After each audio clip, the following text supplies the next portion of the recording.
Et bonjour. Bon, vous comprenez un peu le français? Alors moi, je fais faire un livre pour avertir les gens que pendant les beaux portages, pour savoir un petit peu ce que font les gens après la mort. Ça se finit, là, tout. Mais qu'est-ce qui se passe pour vous alors après la mort? Est-ce que ça s'arrête ou ça continue par exemple? Je sais pas, je peux me dégoûter. Ah, il n'y a pas de problème.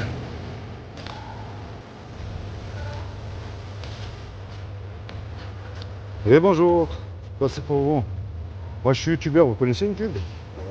Donc, je fais des vidéos YouTube. Je viens voir les jeunes. Vous êtes jeunes?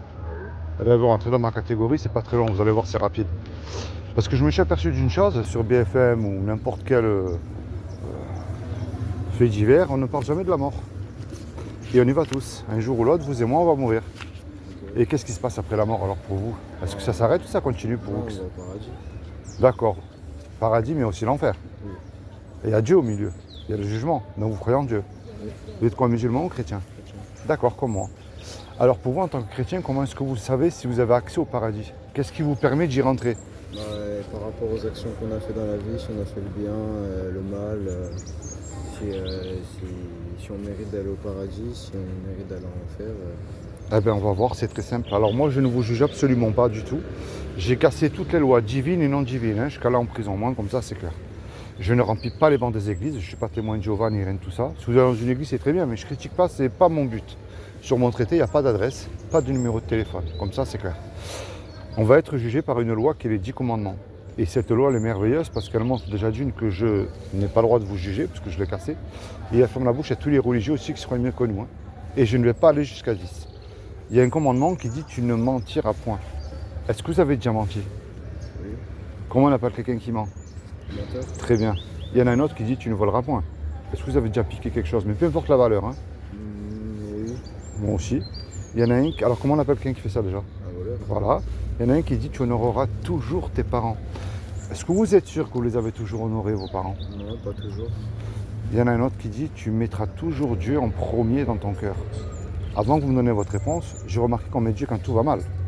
Mais quand tout va bien, est-ce qu'on le met lui en premier dans notre cœur? Parce que si vous vivez aujourd'hui là, c'est une faveur que Dieu vous accorde.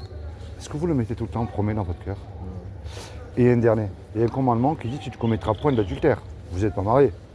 Mais Jésus a dit quiconque a regardé un homme ou une femme avec de la convoitise, nous avons déjà commis un adultère dans notre cœur. Même une image qu'il ne fallait pas, on a tous regardé une fois. Hein? Alors si Dieu est juste, et il est juste parce qu'on me dit toujours que Dieu est amour. Bien sûr, il est amour parce qu'il nous aime et il nous a créés. Mais s'il est amour et qu'il est Dieu, il est obligé d'appliquer sa justice parce qu'il n'est pas Dieu sinon. Et dans la Bible, il y a écrit que dans le livre de l'Apocalypse, et même dans la lettre aux Corinthiens, les menteurs, les adultères, les voleurs n'hériteront pas le royaume de Dieu. Est-ce que vous êtes coupable ou innocent là d'après vous? Coupable. Et ouais, c'est paradis ou l'enfer alors là? Sans faire là. Eh ouais, mais moi je veux pas que vous y allez. Et ça, vous voyez, c'est ce que moi, comme vous, et la planète entière mérite parce qu'on a cassé la loi de Dieu. Il n'y a personne qui peut dire Seigneur, tu me dois le paradis, j'ai accompli les 10 commandements. Montrez-moi un être humain qui l'a fait. Ça n'existe pas. Même mentir pour faire du bien, on le fait aussi. Vous voyez? Mais ça, c'est le diagnostic. Maintenant, moi, je vous amène une très bonne nouvelle de bon matin. C'est vrai que Dieu nous aime, il nous a créés parce qu'il est un créateur. Un créateur, il aime ce qu'il crée. Quelqu'un qui crée des jeux vidéo, il aime les jeux vidéo, c'est sa passion. Un footballeur, il aime son match et ses ballons.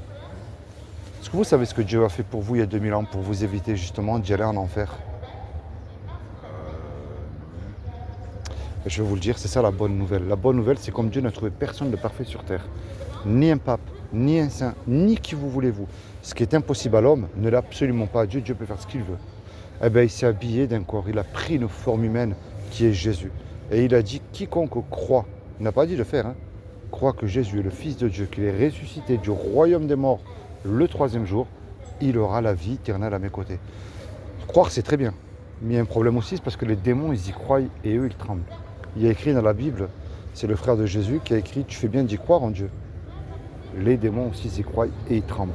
Moi, le but de ma démarche envers vous, la clé, c'est ce qui s'appelle la repentance. Est-ce que vous savez ce que ça veut dire que la repentance? Ça veut dire que dès aujourd'hui, vous prenez conscience qu'il faut arrêter le mensonge, y compris pour faire du bien, le vol et toutes ces choses-là. Et vous jetez à la poubelle tout ce que Dieu a en horreur et vous commencez à mettre en pratique ce qui plaît à Dieu. en lisant la Bible, bien sûr. Imaginez, vous et moi, là, on commet un braquage. On prend une calache, on fait un braco, on se fait serrer, on passe devant un tribunal, et le juge, il nous dit à tous les deux, je vous laisse le choix tous les deux là. Vous me déposez 15 000 € de caution, ou je vous envoie tous les deux 20 ans en prison. On n'a pas l'argent parce qu'on s'est fait serrer. Et tous les deux, on ne peut pas revenir en arrière et effacer le mal qu'on a fait. Et on ne peut pas dire au juge, monsieur le juge, vous êtes bon, miséricordieux, sur la vie de ma mère, je ne recommence plus. Vous connaissez la chanson, ça ne marche pas ça. Eh oui. Et le juge, il va dire, je suis bon, miséricordieux, c'est vrai. Mais tous les deux, vous me donnez la caution, vous partez en prison là. On se regarde tous les deux, on ne sait plus quoi faire, parce qu'on n'a pas l'argent. Et tout à coup, il rentre un homme qu'on ne connaît pas. Et cet homme-là, il décide de payer la caution à notre place. Puisque la caution a été versée, le juge, il est satisfait, il nous libère, excusez-moi. Mais imaginez-vous là dans le film, là, cet homme qui a donné la caution. Maintenant, il se présente en retour devant vous.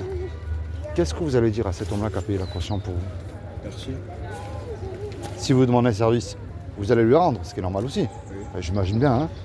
Est-ce que vous voyez c'est quoi l'image que je viens de vous donner là? Non, pas trop. C'est ce que Jésus, le Christ, a fait pour vous sur la croix il y a 2000 ans. Quand Jésus est mort à la croix, il est mort pour vos péchés, pour mes péchés. Son sang a coulé pour vous. On l'a massacré pour vous. On lui a arraché le poil de la barbe, on lui a craché dessus. Et il a simplement dit, Père, pardonne-leur parce qu'ils ne savent pas ce qu'ils font. C'est pour ça qu'il est écrit dans la Bible, dans Jean 3,16, car Dieu a tant aimé le monde qu'il a donné son Fils unique, afin que quiconque croit en lui, mais avec foi, c'est la foi qui déclenche tout, ne périsse point.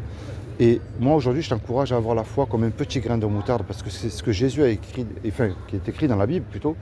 Si vous aurez la foi comme un grain de moutarde, vous direz à cette montagne, jette-toi dans la mer. Montagne, c'est une image, montagne de doute, montagne d'addiction. Vous voyez? Est-ce que vous avez une Bible à vous personnelle à la maison? Alors je vais vous faire cadeau d'une Bible, c'est gratuit, vous n'avez rien à me donner, je vous rassure. Et lisez-la. Il n'y a pas d'âge. Moi je ne suis pas mieux que vous. Hein. Moi j'ai connu Jésus en prison, j'étais un ancien dealer. Hein. Il y a 5 ans en arrière, j'étais comme vous, oui, je me disais chrétien, mais je sais qu'une étiquette, une pancarte. Mais sans savoir réellement ce que Jésus avait fait pour moi. On ne mérite rien. On n'est pas sauvé par nos actions, on est sauvé par grâce. Bien sûr, nos actions accompagnent les fruits lorsqu'on est réellement converti et qu'on met en pratique ce que la Bible nous dit de mettre en pratique. Mais regardez bien quelqu'un qui travaille honnêtement, qui n'a rien à son casier judiciaire, qui fait des bonnes actions avec son argent, hein, mais il n'est pas sauvé parce que cet homme-là ne croit pas en Dieu et ça c'est un péché. Vous voyez? Alors je vais faire cadeau d'une Bible, comme ça vous l'aurez. C'est comment votre prénom? Moi c'est Philippe. Maël? Non, Maë. Maë. C'est quelle origine ça? C'est français. D'accord, je ne connaissais pas. Alors, ça c'est une Bible.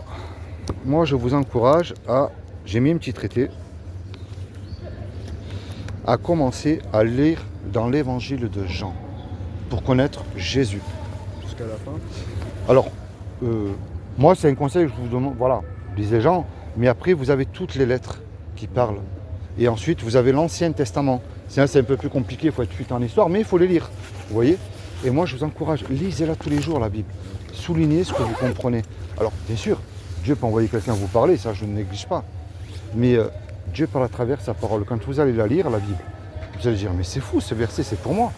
Et puis moi, ça sera différent. Tu comprends Maë? Sois béni, toi et toute ta famille. Merci pour les quelques minutes de m'avoir accordé. Mais j'espère, moi, c'est que tu lises la Bible, que tu la mets en pratique dans ta vie de tous les jours. Tu comprends? Si tu es étudiant, tu mets Jésus dans tes études. Ça va pas avec tes parents ou avec tes potes ou ta petite copine, si tu en as une, tu mets Jésus dedans. Il veut être avec toi tous les jours. Je dis pas que tu t'iras mieux, je serais menteur. Hein. Moi, c'est après qui m'intéresse. Parce que, pourquoi? Parce que dans la tombe, il n'y a pas de repentance. Je ne rentre pas dans les faits, mais regarde le petit Naël. Quand il a fermé la porte de chez lui, qu'il est sorti dehors, il ne savait pas qu'il n'allait pas rentrer. Tu vois, la mort peut arriver à tout moment. Mais la grande question, est-ce que je suis réconcilié avec Dieu? Est-ce que je suis sûr de passer, comme tu as dit tout à l'heure au début, l'éternité dans le paradis avec lui? Parce qu'il t'a donné quelque chose qu'à la fois de merveilleux mais de dangereux. Je termine avec ça. C'est la liberté qu'il t'a donnée. C'est-à-dire qu'à la fois merveilleuse mais dangereuse. De l'aimer, de le suivre ou pas. Mais puisqu'on vient de se rencontrer tous les deux, ouais, tu pourras pas dire, moi, excuse-moi, je n'avais pas entendu. Hein. Allez, sois béni, je te laisse tranquille. Tu lis la Bible. Hein. Allez, bonne journée.